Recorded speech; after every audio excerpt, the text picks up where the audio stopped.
नमस्कार दोस्तों।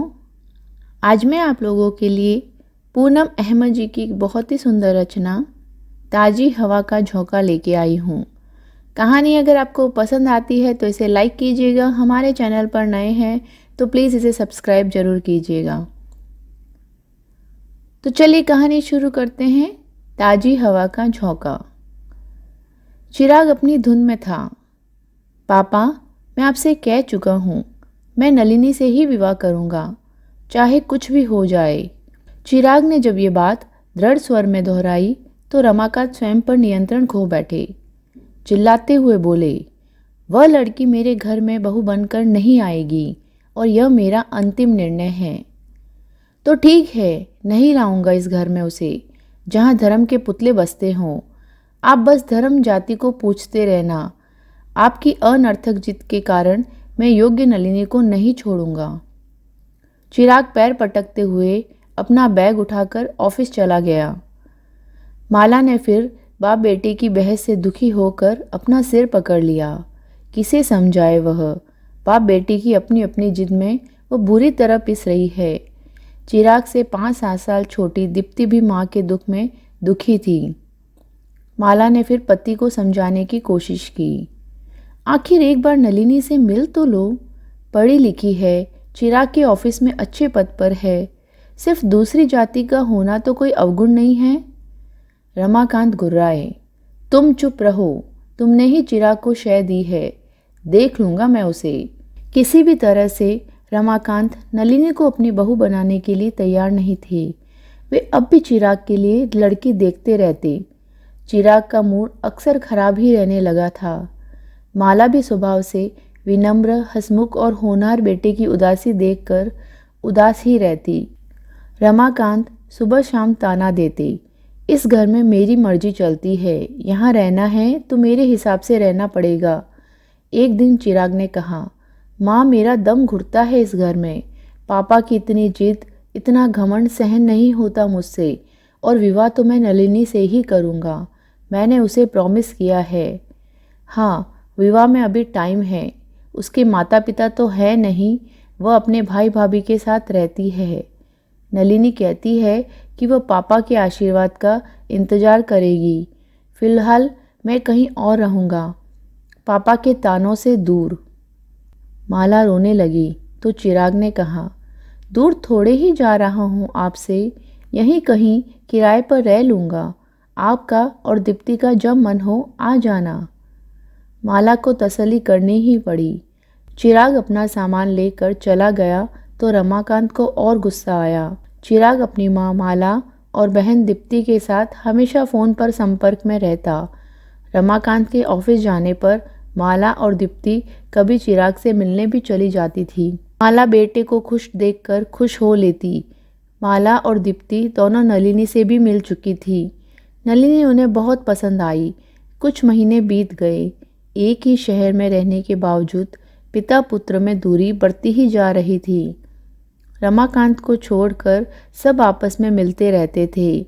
यह बात रमाकांत को पता चली तो उन्होंने कोई प्रतिक्रिया नहीं दी। कुछ उम्र का असर था, कुछ तन मन की थकान थी। जिस बिजनेस को बेटे के साथ आगे बढ़ाने की उन्होंने सोची थी, अकेले भागदौड़ करने में अब समस्या हो रही थी। काफ़ी सोच विचार करने के बाद उन्होंने माला से कहा, उसे कह दो वापस आ जाए। वह कहने लगी, आपने ही कहा था उसे जाने के लिए, आप ही उससे कहेंगे तभी वह वापस आएगा। आपका ही बेटा है, जिद्दी। रमाकांत कुछ बोले नहीं। शाम के समय अचानक चिराग के फ्लैट पर पहुंच गए। उन्हें देखकर वह बुरी तरह चौंका। रमाकांत ने कहा, चलो अब घर चलो, बहुत हो गया। पापा, मैं यहीं खुश हूँ। यह क्या बदतमीजी है? मैं तुम्हें लेने आया हूँ और आज भी तुम अकड़ दिखा रहे हो। नहीं पापा, आपकी धर्म जाति की बातों से मेरा दम घुटता है। मैं यहाँ बहुत खुश हूँ। आपकी कट्टरपंथी सोच ने हमेशा घर में कुटन का माहौल बनाए रखा है। हम साथ रहेंगे तो रोज़ मेरे और आपके विचार टकराएंगे, और जब मैं नलिनी से विवाह करूँगा तो यदि आप उसका अपमान करेंगे तो मैं सहन नहीं करूँगा। अच्छा बेटा, अब देख, मैं तेरी अकड़ का क्या इलाज करता हूँ। गुस्से से उफनते हुए रमाकांत उल्टे पैर लौट आए। उनके बेटे ने उनके साथ रहने के लिए मना कर दिया था। यह अपमान उन्हें सहन नहीं हो रहा था। वे बहुत देर चुपचाप कुछ सोचते रहे। माला के कई बार पूछने पर उसे बुरी तरह झिड़क दिया। दीप्ति अपनी पढ़ाई में व्यस्त थी। रमाकांत ने बेटे को नीचा दिखाने के लिए कानूनी कार्रवाई का सहारा लिया। उन्होंने गुस्से में अखबार में बेटे को अपनी संपत्ति से बेदखल करने का नोटिस छपवा दिया। माला जैसे जड़वत सी हो गई। कोई पिता सिर्फ अपनी जिद में इतना बड़ा कदम उठा सकता है? जिसने भी सुना पढ़ा हैरान हो गया। आस पड़ोस में माला ने अब तक जो ढका छुपा रखा था सब खुल गया। सबकी बातों का जवाब देते देते माला पस्त सी हो गई। इस उम्र में पति और बेटे के बीच पिसती माला का मन पूरी तरह आहत हो गया था। बहुत हो गया। इस उम्र में बेटे पर ही कोर्ट कचहरी के मुकदमे शोभा देते हैं क्या? लोग थू थू कर रहे हैं। कुछ तो सोचिए। मुझे समझाने की जरूरत नहीं है। मैं जो कर रहा हूँ ठीक कर रहा हूँ। मैं अपने घर की मान मर्यादा संस्कृति धर्म के खिलाफ कभी नहीं जाऊँगा। माला ने अपने आप को घर में बंद कर लिया था। जैसे रिश्तेदार अलग मजा ले रहे थे। घर की शांति के लिए अपने सारे मान सम्मान और स्वाभिमान को गिरवी रखकर वो हमेशा एक ऐसे पति नामक जीव की हाँ में हाँ मिलाती आई थी जिसके कोई विचार उससे मेल खाते ही नहीं थे। उसका लक्ष्यहीन जीवन यों ही अंधेरे में आगे बढ़ता आया था। पति के फैसले अड़िग होते थे। बीच का रास्ता नहीं था। बहुत कोशिशों के बाद भी उनकी दकियानूसी सोच को वह बदल नहीं पाई थी। पति की झूठे अहम की तुष्टि के लिए हमेशा अपने अरमानों की चिता जलाती एक झूठा जीवन जीती रही थी माला। अभी तो बहुत कुछ बाकी था जिसका अंदाजा पहले से ही माला को था। दीप्ति की पढ़ाई पूरी हो गई थी। रमाकांत उसके लिए लड़का ढूंढ रहे थे। बिजनेस की जिम्मेदारी, रिश्तों की खोज पड़ताल के बीच रमाकांत परेशान रहने लगे। अभी तो बहुत कुछ बाकी था जिसका अंदाजा पहले से माला को था। दीप्ति की पढ़ाई पूरी हो गई थी। रमाकांत उसके लिए लड़का ढूंढ रहे थे। बिजनेस की जिम्मेदारी, रिश्तों की खोज पड़ताल के बीच रमाकांत परेशान से रहने लगे। सुयश उन्हें बेटे के लिए उचित वर्ड लगा। यहाँ बात पंती लग रही थी। सुयश को उन्होंने एक मित्र की पार्टी में देखा था। उनके दोस्त केशव ने कहा था, बहुत बड़े बिजनेसमैन का बेटा है। यहाँ बात बन गई तो दीप्ति को बहुत अच्छा घर वर मिल जाएगा। रमाकांत अगले ही दिन केशव के साथ सुयश के पिता ओम प्रकाश से मिलने उनके घर पहुंच गए। औपचारिक बातों के बाद रिश्ते की बात छिड़ने पर ओम प्रकाश ने सपाट स्वर में पूछा, न्यूज़पेपर में आपने ही नोटिस छपवाया था, क्या झगड़ा है बेटे से? रमाकांत को कुछ समझ नहीं आया। क्या बोले?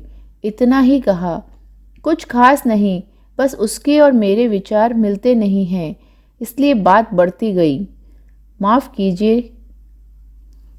कीजिए रमाकांत जी, मेरे ख्याल से आप काफ़ी दकियानूसी सोच रखते हैं। जमाना काफ़ी बदल गया है।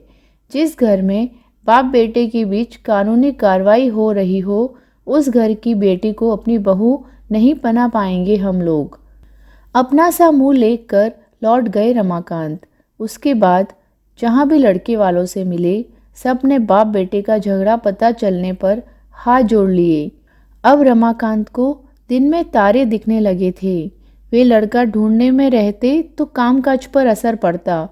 इस उम्र में अकेला महसूस करने पर स्वास्थ्य पर भी असर पड़ने लगा था। एक दिन उनके घनिष्ठ मित्र हरकिशन घर आए। उन्होंने चिंतित रमाकांत को बहुत समझाया। रमाकांत, समय बहुत बदल गया है। रूढ़िवादी सोच और मान्यताएं भी बदल रही है। तुम अब भी कैसे दुनिया में होती प्रगति और बदलते परिवेश से बेखबर अपनी संकीर्ण विचारधारा में ही व्यस्त हो।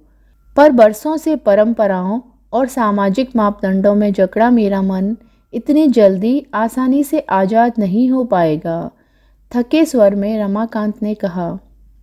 जीवन के 50वें दशक तक आज भी यही सोच रहे हो कि लोग क्या कहेंगे। लोगों की चिंता करके जीना कितना मुश्किल और बेमानी हो जाता है। देख रहे हो ना, अगर नई पीढ़ी पुरानी सोच व दायरों से निकलकर अपने लिए कुछ अच्छा सोचती है तो क्यों बाधा बन रहे हो। जीवन तुम्हारे बेटे का है, उसे क्यों मजबूर करते हो कि वह तुम्हारे हिसाब से जिए। अपने जीवन के लिए फैसला उनका अपना होना चाहिए। कोशिश तो करो, एक बार उस लड़की से मिलो, बात करो, देखो तो बेटे की पसंद कैसी है। देखता हूँ, कोशिश करूँगा, थके स्वर में रमाकांत ने कहा तो दूसरे कमरे में बैठी माला और दीप्ति की आंखें खुशी से चमक उठी। दीप्ति ने फ़ोन पर उसी समय भाई को यह खुशखबरी दी। अगले ही दिन रमाकांत अपने बेटे चिराग, जहाँ किराए पर रह रहा था, वहाँ पहुँचे। चिराग को यह उम्मीद नहीं थी कि पापा इतनी जल्दी आ जाएंगे। चिराग के दोस्त, जिनमें से 3 लड़कियाँ भी थीं, ड्राइंग रूम में सब हंसी मजाक कर रहे थे। चिराग ने दरवाज़ा खोला तो पिता को देख हक्का बक्का रह गया। कुछ न सूझा, इतना ही कहा, पापा आप अंदर आइए ना। रमाकांत को देख एकदम सन्नाटा छा गया था। बैठी हुई लड़कियों पर उन्होंने नज़र डाली। नलिनी कौन सी होगी, अंदाज़ा लगाने की कोशिश की। चिराग ने कहा, पापा आप अंदर आइए ना। रमाकांत अंदर के रूम में चले गए। चिराग ने कहा, ये लोग अभी चले जाएंगे पापा, मैं अभी आया। ठीक है, मैं कुछ देर यहाँ बैठा हूँ, आराम से आओ। अपने स्वर की नरमी पर रमाकांत खुद ही हैरान हो गए। यह उनका स्वभाव तो नहीं है। क्या वे हालात से थक चुके हैं? जितना चिराग के बारे में सोचने लगे उतना ही दिल नरम होता जा रहा था। पर्दे की झीरी से उन्होंने बाहर बैठी तीनों लड़कियों पर नज़र डाली। 2 धीरे धीरे तीसरी को छेड़ रही थी। उन्होंने अंदाज़ा लगाया, वही होगी नलिनी।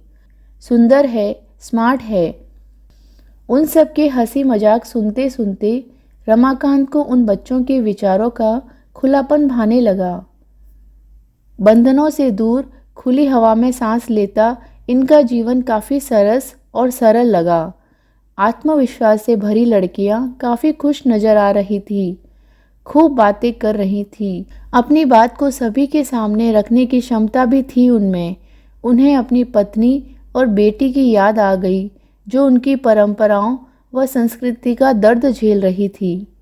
अपने आप को अभिव्यक्त करने की एक तड़प शायद उनके मन में दबी सी रह गई थी। नई पीढ़ी का जाति धर्म से परे मानवीय संबंधों को महत्व देना, लड़कियों को भी अपने बराबर मान देना आदि, यह सब देखकर पता नहीं क्यों उनके मन में नए नए विचार आने लगे थे। जाति धर्म से अलग एक बंधनहीन समाज का विचार। पुराने विचारों पर चली आ रही दृढ़ता कम होने लगी थी। अचानक वे हैरान हो गए। नलिनी अंदर आई, हाथ जोड़कर उन्हें नमस्ते किया। रमाकांत ने सिर हिलाकर जवाब दे दिया। नलिनी ने पूछा, पापा आप कैसे हैं? उन्हें हैरत से एक झटका लगा। कितने आत्मविश्वास से उन्हें पापा कह रही है। फिर बोली, पापा आप थके होंगे, चाय लाऊं या कुछ ठंडा? नहीं, कुछ नहीं चाहिए। नहीं पापा, आपके लिए अदरक वाली चाय लाती हूँ, आपको पसंद है ना? चिराग ने बताया। रमाकांत हैरान थे। एक जरा सी लड़की उनसे बिल्कुल भी नहीं डर रही है। उनकी अपनी बेटी तो उनके एक बार मना करने पर इतने अधिकार से बात ही नहीं कर सकती।